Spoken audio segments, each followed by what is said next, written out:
まず腓骨は外くるぶしと膝の外なので、これをぐーっとうわこうやばいですね。やばいですよね。やっば、この硬さもやばい。ゴリゴリいってる。すごい音鳴ってんだけど。はい、どうも世界一のセラピスト川上拓人と解剖先生こと上原武史です。よろしくお願いいたします。よろしくお願いします。解剖先生こと上原先生とちょっと今日はコラボということで、簡単にちょっと自己紹介をしていただければと思います。はい。はい。ですね、私はセラピスト向けに、解剖生理学を普段教えてセミナー活動をしている上原と申します。はい。はい。自分でも普段お客さんも抱えながら教える活動をして、セラピスト皆さんの仕事をより良くするために、安心して仕事をしていただくために、教えております。よろしくお願いいたします。お願いいたします。はい。すごいいろんな数のセミナーありますよね。そうですね。見てて、ここすごいなって思ってたら、上原先生みたいな出てきて、すごいいつも勉強させていただいてます。フットワークだけは軽い。もうあっち行ったりこっち行ったりして。いやすごいですね。そのフットワークの軽さは本当に見習いたいと思うので、今日は僕ちょっと足がというか全身おかしいんですけど解剖先生の技術で僕をどうにかしてもらいたいということで。なるほどね。はい、やっぱりさっきから見てると立ち姿勢ですね。はい、そうなんですよ。姿勢僕悪いんですよ。姿勢の問題をちょっと僕なりにどうにかできないかなと思いまして。どうですか、下半身とか。下半身も僕おかしいんですよ。ちょっと横脚気味なんですかね。そうですね。ちょっとこう開いてるような感じがするんですけど、なんか膝下とかふくらはぎとか辛くないですか？ふくらはぎおかしいです朝こう出勤して、じゃあちょっとお店行こうと思って歩いてると足重みたいな、重いだけじゃ硬くなっちゃうんですよね。なるほどなるほど。そうなんかふくらはぎだけなぜかちょっと太いんですよ。そうなんですね。なんか歩き方がおかしいのか走り方がおかしいのか。じゃあちょっと膝から下ふくらはぎの方をちょっとアプローチしてみましょうか。はい。この横脚が治っちゃうかもしれない。膝下だけで治っちゃうかもしれないし、治っちゃわないかもしれない治らないかもしれない。じゃあちょっと楽しみによろしくお願いいたします。よろしくお願いします。はい、やっていきましょう。お願いします。お願いします。じゃあお願いします。じゃあお願いします。やっていきたいと思います。はい。まずちょっと硬さを見ますが、はい。いや張ってますね。足の甲とかもすごいですね。このやっぱ張ってますね。分厚さとか。そしてこの前脛骨筋っていうすねの筋肉、これもすごいですね。もう骨が埋もれちゃってるような。足首も硬いですね。あれできますか？はい。うんち割り。うんち割りできないです。ちょっとかかとが絶対浮きます。そうですよね。絶対かかとつけてこれだけ硬いとやっぱりね、後ろに倒れると思います。倒れていきますね。うんち割りできないです。で右の方が症状がちょっと悪いんですけど、撮影上こっちからいきましょうか。はい。で多分筋肉をね、ゴリゴリほぐすやり方って普通当然やることだと思うんですけど、ちょっと骨の位置を変えていきます。でまずこうやってですね、腓骨の動きを見ていきます。今ちょっとだけ動いてるの分かりますか？なんとなく骨が。でもこれでも動きは良くない方なんです。良くない方なんですね。良くない。ですねって骨が2本あって。中心に脛骨っていう骨と外側に腓骨っていう、2本の骨があって、その外側にある骨の方が細いんですけど、これが補助的な役割をするんですよね。でこうやって動いてない人は補助的な役割をしていないということです。動いてた方がいいんですね。でこれをですねちょっと緩めながら今話してますけれども、2本である理由があるわけですよね。そうですよね。じゃないといらないですもんね。1本で。例えばこの真ん中の脛骨と外側の腓骨が全く同じ動きしてたら、そもそも2本で分かれてる理由がないんで、意味がないんで、やっぱそれぞれが違う動きをしてなんぼのものなので動いた方がいいです。ちなみにじゃあ腓骨ってどういうずれ方っていうのかなをするかっていうと、こう太い脛骨があって横にこう腓骨がこうくっついてて。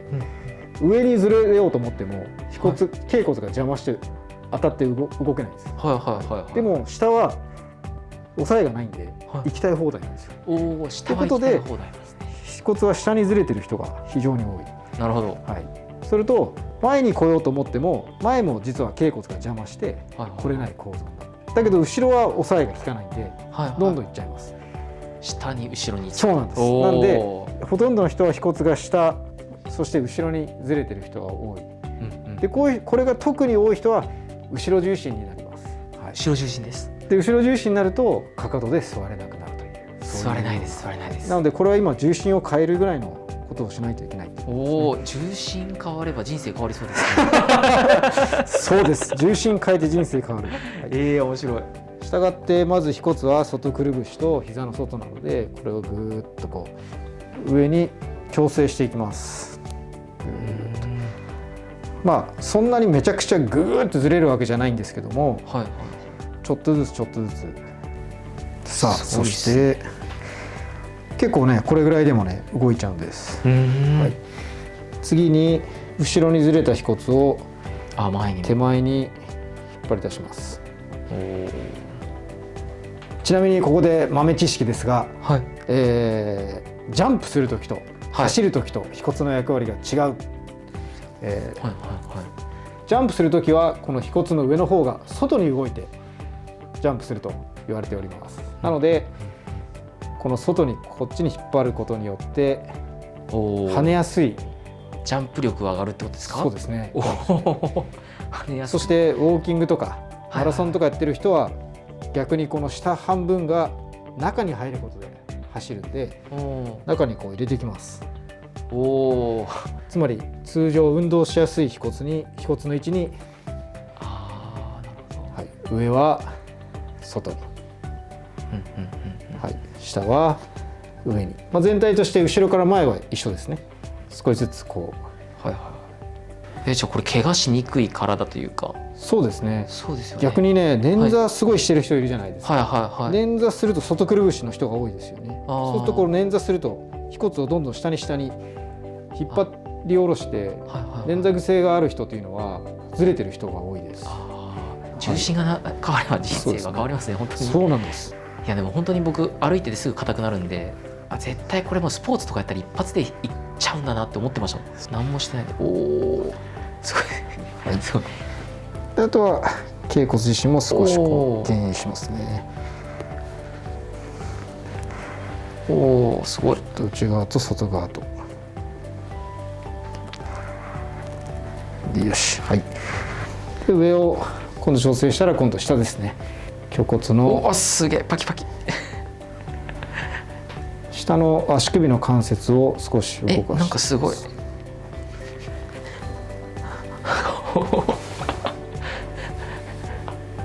なんか音鳴ってますよね。はい。折れちゃうと思った今。でも痛くないけどなんかすごいですね。パキパキ言いますね。はい、で、これ上下やると多分絶対足長くなってる気がする。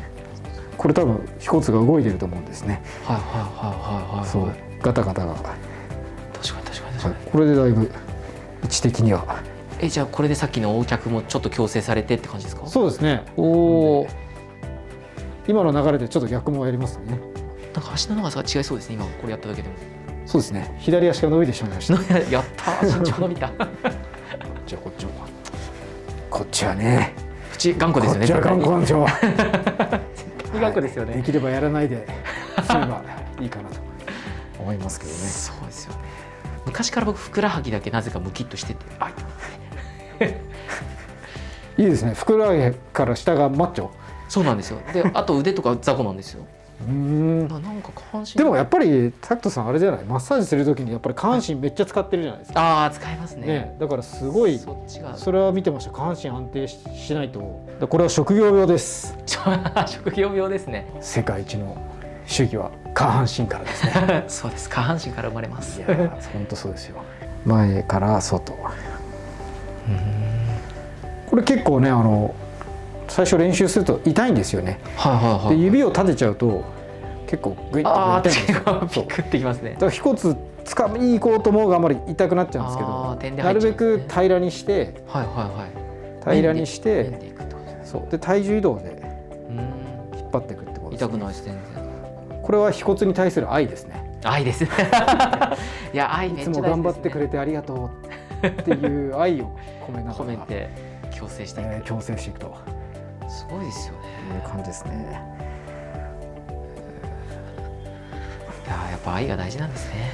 そうですね。タクトさんいつも愛って言いますもんね。そうですね。これ上原先生スポーツ選手とかにもやったりするんですか？そうですね。ですよね。なんかスポーツ選手にはこの解説しても意味がないんで、もう本当雑談しながら手だけは動いてるみたいな。そう。ちゃんとアプローチをそういう風にしていきながらやっていくとですよね。やっぱその種目別にちょっとこう違ったりするんですか？さっきジャンプと走るで違うって言ったと思うんですけど、そうですね。動き的に向いてない動き、はいはいはい、やっぱり力入るじゃないですか。はい、ジャンプ向いてない選手はジャンプで苦労するし、なんでそれをしやすいように体を調整していくと。そうですよね。アメリカのメジャーリーグにも帯同してたって聞いたんですけど。はい、言ってましたね。スプリングキャンプ。すごいですよね。彼らはね、でかいですから。でかいですよね。だってこんなもんじゃないですよね。半端なくでかいですね。もっと硬いですよね。しかもめちゃくちゃ全力で押してるのに、そろそろ始めてもいいよって言ってきますからね。怖っ。もうすでに全力なんだけど。怖いですね。だからやっぱ体の使い方すごい勉強しましたね。体重を乗せる方法というか。ちっちゃくても、やっぱその時も下半身大事でしたね。やっぱそうですよね。はい。うわ、やばいですね。やばいですよね。おかしいです。バキバキってる。バキバキ。やばいんでちょっと待ってください。やっば、この硬さもやばい。折れちゃう。足首折れちゃう。すごい。痛い。ゴリゴリいってる。すごい音鳴ってんだけど。マイクの近くで。なるほど。